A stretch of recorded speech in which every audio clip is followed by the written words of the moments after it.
Limpieza de áreas de trabajo.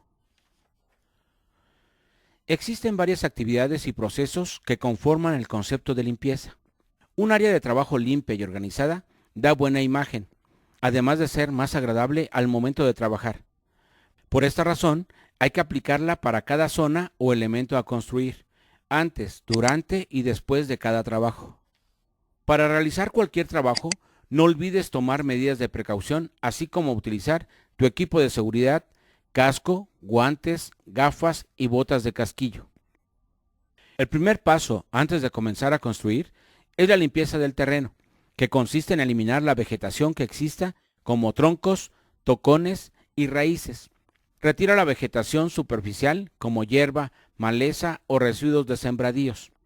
Y asimismo, traslada fuera de la obra o terreno el producto de las actividades anteriores, ya que la limpieza es la parte más importante para el desplante de la estructura y la excavación.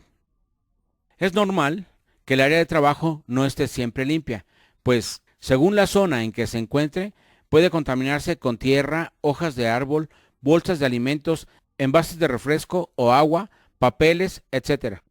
Por lo anterior, tienes que barrer antes y después de realizar algún trabajo.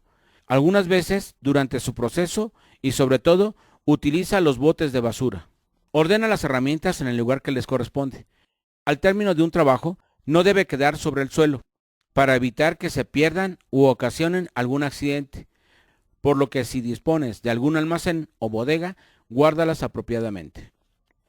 Cuando recibas materiales tales como bultos de cemento o cal, polines, tarimas, varillas, etc., acomódalos de forma segura y estable, apilándolos hasta una altura máxima de 1.50 metros, dejando el espacio suficiente entre ellos para su fácil manejo. Con el propósito de evitar algunos accidentes, recoge los clavos que se encuentran tirados en el suelo o bien retira o dobla aquellos que sobresalgan de las piezas de madera, sobre todo al momento de cimbrar. En los colados se agrega el aceite o diésel a la cimbra para que no se pegue al concreto. Esta operación deberás realizarla con cuidado y sin exageración para evitar derrames sobre el suelo. Si esto ocurriera, limpia con un desengrasante el aceite o grasas derramados. Al terminar las actividades de colado en muros y losas, se deben limpiar los pisos. Para esto se requiere remover los restos de concreto o de cualquier otro material. Puedes comenzar con un trapo o estopa mojada, una espátula. Posteriormente limpia el área con agua, jabón y cepillo. Una vez que se hayan limpiado las áreas de trabajo en todos los ambientes de la edificación, realiza un barrido general para retirar todos los residuos, basuras y materiales sobrantes, tanto de los equipos, materiales y áreas ocupadas. Recuerda tener una escoba lo más alta posible, que sea cómoda y te evite torceduras.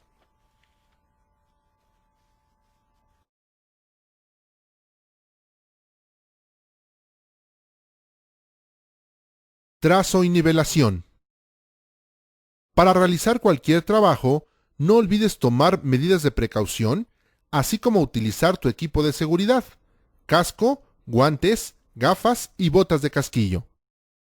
El trazo consiste en señalar sobre el terreno o área de trabajo, mediante hilos y marcas, el lugar que ocupará la construcción de acuerdo al proyecto o plano. Es decir, se delimita el terreno y se marcan sus ejes considerando los puntos de referencia, ya sean muros existentes, linderos, terrenos vecinos o alineaciones del terreno. Trazo utilizando estacas. De acuerdo al tipo de trazo, necesitas la ayuda de 3 o 4 personas más con el propósito de facilitar la tarea y lograr mayor exactitud. La herramienta necesaria es flexómetro, hilo, estacas de madera de 2.5 a 5 centímetros por lado y 30 centímetros de largo, clavos de 2 pulgadas, mazo, cal y nivel de manguera. Alineamiento. Observa el lado más largo del terreno. Clava una estaca en el extremo de uno de los ejes y amárrale un hilo. Después, repite la operación en el otro extremo, uniendo ambos con el hilo. A esto se le llama alineación. Haz lo mismo con el otro eje y con el lado corto, es decir, alínealos, de modo que vayas clavando estacas en los otros extremos hasta terminar de trazar el terreno. El hilo que uses no debe ser elástico, pues alteraría las medidas. Para confirmar que el ángulo en las esquinas del terreno es de 90 grados, haz una escuadra de esta forma. Mide 4 metros por un lado y marca un punto. Luego, mide 3 metros por el otro lado y marca otro punto. Verifica que la distancia entre esos dos puntos sea de 5 metros. Si se cumple esta regla, la escuadra obtenida es exacta. Trazo utilizando cruceta. Otro método para hacer el trazo es mediante el empleo de crucetas y reventones, que sirven de guía para marcar las proyecciones de estas sobre el suelo, a través de una mezcla de agua y cal llamada lechada. Para armar la cruceta, entierra 2 estacas en el suelo, únelas con una trave y en su centro pon un clavo, de manera que quede alineado con el eje que indica el plano. De este clavo, tira un reventón, que puede ser un hilo de nylon. Repite este procedimiento las veces que sea necesario para realizar el trazo con cal de todos los ejes. Trazado del ancho de la excavación. Una vez que hayas tendido los hilos de los ejes, marca el ancho de la zanja que se va a excavar para la cimentación. Para ello, utiliza estacas, clavos e hilo. Haz esta zanja 10 centímetros de más a cada lado con respecto al ancho de la base de la cimentación. Consulta el plano del proyecto, así como el reglamento de construcción de tu localidad. Retira los hilos, una vez que hayas marcado en el suelo los límites de la excavación. Conserva en su sitio las crucetas, ya que las utilizarás después para marcar la cimentación, las dalas de desplante y los muros. Nivelación. El piso interior deberá quedar más alto que el nivel del terreno, y este a su vez del de la banqueta, para evitar que se meta el agua de lluvia o que se tengan humedades en los muros. Consulta el proyecto y el reglamento de construcción de tu localidad. Primero, toma como base la banqueta, donde colocarás una varilla, y marca la altura que indique el plano, por ejemplo, a 25 centímetros. Después, coloca otra varilla en el lugar donde quieras obtener el desnivel.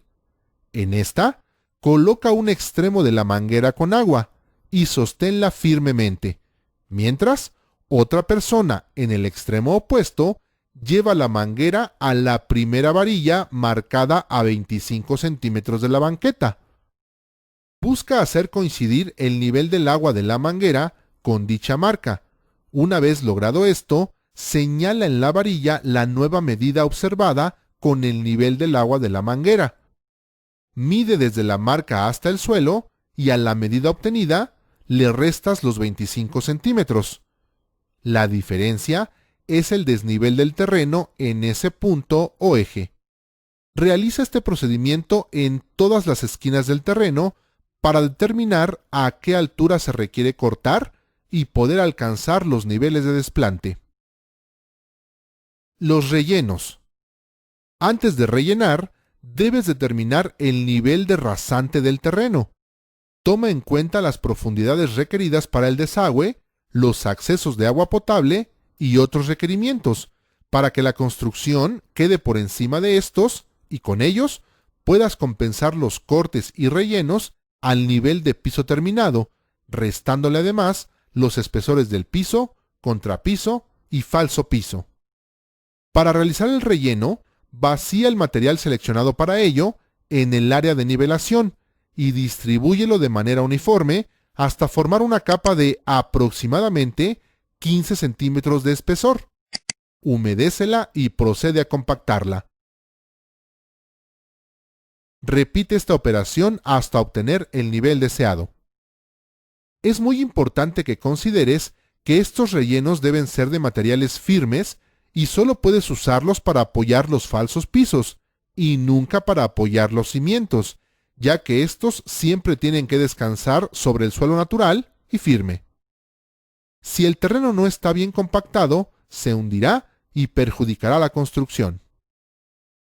Resumiendo, el trazo consiste en señalar sobre el terreno o área de trabajo, mediante hilos y marcas, el lugar que ocupará la construcción de acuerdo al proyecto o plano.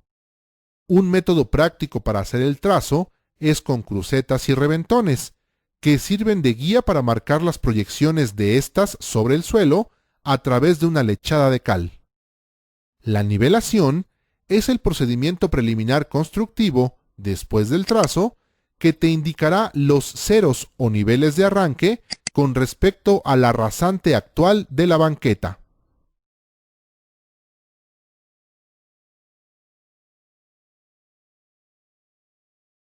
Preparación y transporte de mezclas. El concreto es un material durable y resistente. Se produce por medio de una mezcla de varios elementos que crean una masa fácil de manejar y de moldearse a cualquier forma. Esta es la razón principal por la que es un material de construcción tan popular. El concreto de uso común tiene la mezcla de 4 componentes esenciales: cemento, agua, grava y arena. En ocasiones se incorpora otro componente que es el aditivo. Al momento de la mezcla, se introduce de manera simultánea un quinto componente, el aire. Así, se obtiene lo que se conoce como revoltura de concreto. Cada elemento de la construcción tiene su propia dosificación. Hay que recordar que un metro cúbico equivale a 1000 litros. Para realizar cualquier trabajo, no olvides tomar medidas de precaución, así como utilizar tu equipo de seguridad: casco, guantes, gafas y botas de casquillo. Para calcular el volumen de mezcla que requieras de cualquier elemento, solo realiza una sencilla operación matemática: multiplica largo por ancho por altura. Por ejemplo, si el elemento a colar mide 3 metros de alto por 2.5 metros de largo por 0.50 de ancho, el volumen es igual a 3.75 metros cúbicos. Además, considera agregar un 10% por el desperdicio que se produce al momento del vaciado. Así, para este ejemplo, se necesitan aproximadamente 4 metros cúbicos de concreto para el colado. El tiempo de colado es muy importante. Por ello, planea recorridos con caminos seguros y procura tener el área de trabajo libre de obstáculos. Para esto, asegúrate que la distancia de acarreo de la mezcla dentro de la obra sea menor de 50 metros, que el equipo para compactar, vibrador, varillas y martillo, así como el medio de transporte, carretilla y botes, se encuentren listos. Esto con la finalidad de que el vaciado sea rápido y sin complicaciones, para evitar atrasos que afecten la composición del concreto. Existen varios medios de transporte, de acuerdo al presupuesto y tamaño de la obra. Regularmente se hace por medio de una carretilla. Transporta la mezcla en una cantidad pequeña para reducir los problemas de segregación y desperdicio, así como golpes y vibraciones excesivas durante el acarreo. Coloca el concreto tan cerca de su posición final como sea posible, empezando a vaciar desde las esquinas de la cimbra o, en el caso de un sitio con pendiente, desde el nivel más bajo. Realiza el vaciado en alturas menores a 1.20 metros. De no ser posible, haz uso de canaletas o tubos para evitar que la mezcla choque contra los refuerzos y se dañe el armado o se muevan las cimbras. Durante el mezclado y vaciado, el concreto atrapa grandes cantidades de aire formando espacios vacíos, los cuales le restan resistencia al concreto. Para el caso de losas, vigas, columnas o estructuras de gran tamaño, puedes eliminar dicho aire por medio de la compactación o el vibrado interno, utilizando un vibrador de aguja. Para pequeños vaciados, puedes compactar el concreto con una varilla de 3/8 de diámetro, introduciéndola en la mezcla una y otra vez por toda la superficie ocupada. Vibrado externo. Se considera vibrado externo a los pequeños golpes que se dan a la cimbra con un martillo, lo cual puedes hacer con cuidado y solo como complemento del vibrado interno. Un vibrado no debe durar más de 10 segundos en cada punto, ya que puede producirse segregación.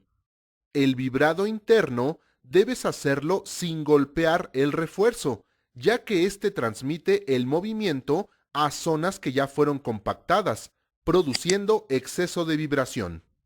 No es recomendable vibrar un concreto que ya ha empezado a endurecer, pues afecta su capacidad estructural.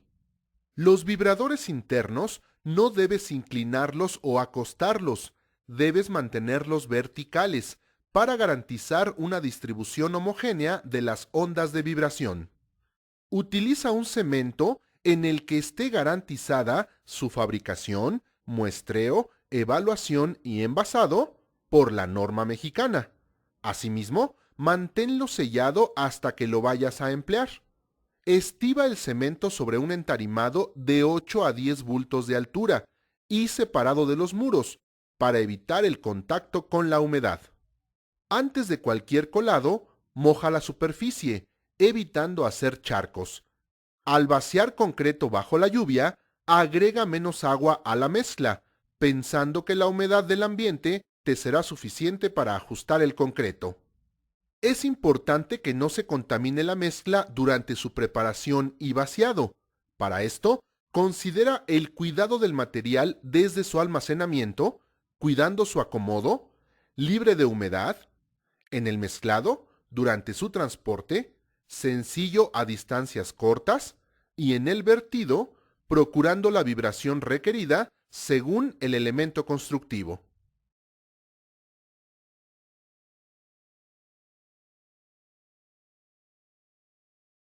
Preparación de madera para cimbras.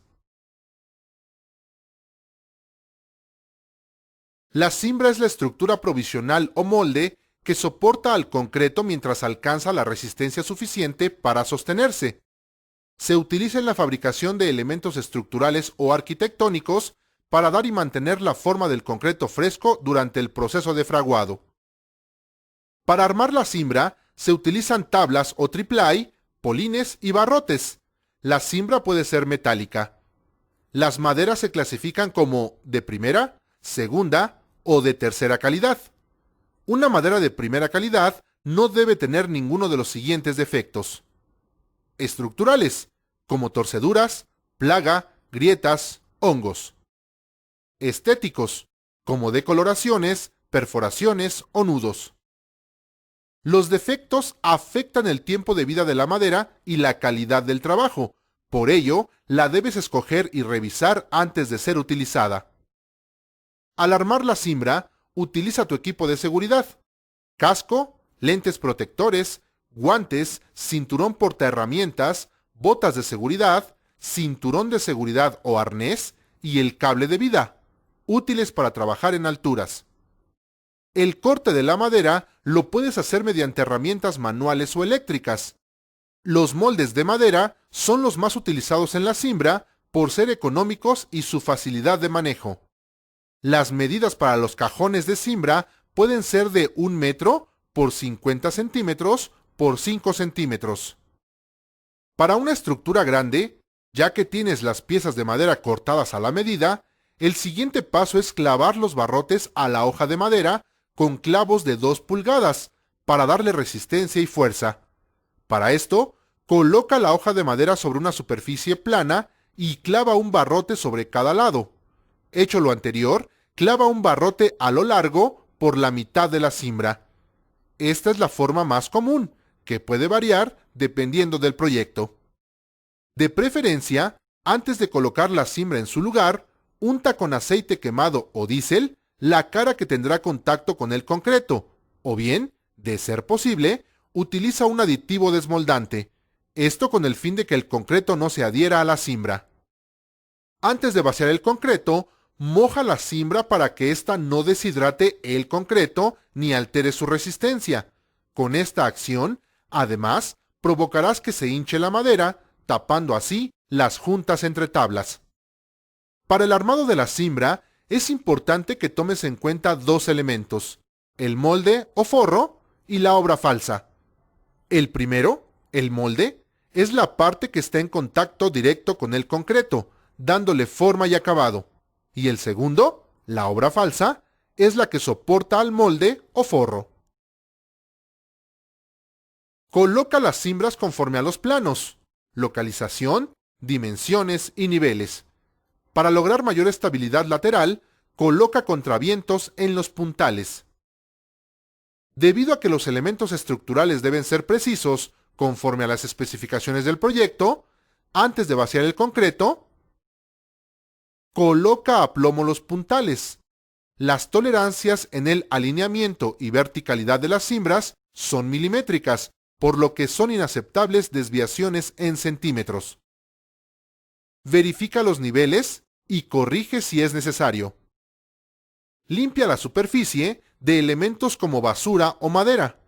Las cimbras deben ser rígidas y fuertes para soportar el peso del concreto, así como herméticas para evitar los escurrimientos, ser de fácil desmolde para no dañar al concreto y además que permitan reutilizarse. Existen dos tipos de cimbras: la común y la aparente. La cimbra común se ocupa cuando el elemento será recubierto. Para esto, puedes emplear tablas de unos 3/4 de pulgada de espesor sin prestar demasiada importancia en su terminación. La cimbra aparente se usa cuando el elemento de concreto quedará visible. Para este caso, deberás poner mayor cuidado en la terminación y en las juntas de las tablas o de cimbra ply. Este tipo de cimbras tienen una vida útil muy corta. Durante el vaciado de mezcla, detecta y corrige inmediatamente algún pandeo, asentamiento o fuga de concreto, sobre todo en las juntas. Simplemente hay que taponearlas con algún cartón o bolsa de cemento.